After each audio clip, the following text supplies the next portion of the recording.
Hey ladies, it's Kate. How's it going? I hope that you are loving the series as much as I'm loving it.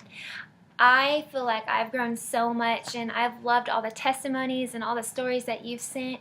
I'm pretty excited to share a little bit of my story about this one time that the Lord asked me to be brave.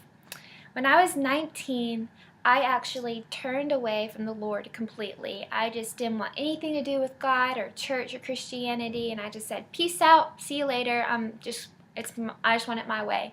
And around that same time is when I met a guy, and we started dating actually, and we ended up dating for 3 years. About 2.5 years into our relationship, I moved away to Italy for a little bit, and while I was there, I completely gave my life back to Jesus, and the Lord just started this amazing love story with me, and I just fell deeply in love with the Lord.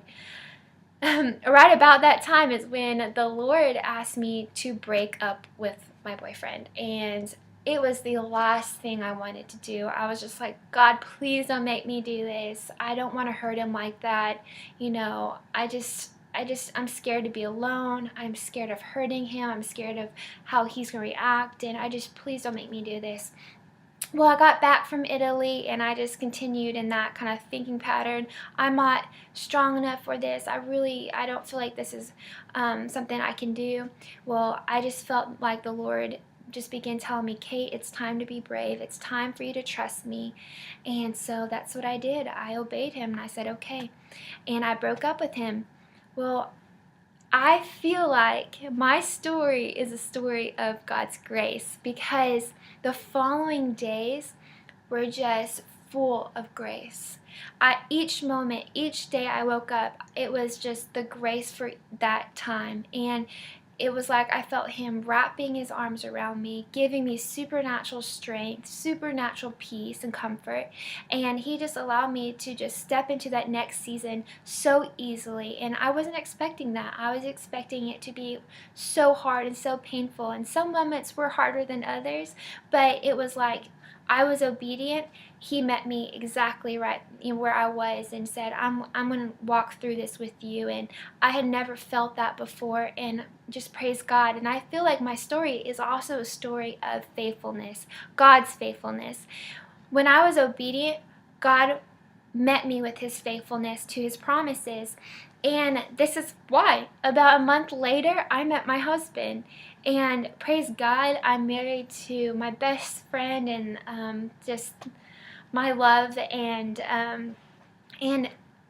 mean, just look at what God did in my life. I stepped out into unknown waters, and he told me to be brave, and I obeyed him, and then he brought me grace for that season. And then he was faithful to me in just a way that I couldn't ever imagine. I encourage you right now, if you are questioning some things, if the Lord's asking you to do some things that you don't want to do, or you feel like you're not strong enough to do, I want to read to you Hebrews 10:23, and it says, let us hold unswervingly to the hope we profess, for he who promised is faithful. I want to just encourage you that he is faithful till the end of days. He is faithful to his promises, and he is for you, and he's not against you, and he will walk through each day with you, especially when you're obedient. He is so faithful to meet you there in that place. Be brave. I know you are brave, and I just pray that we continue to grow in that, and I just pray that this blesses you in some way. Love y'all so much. Bye.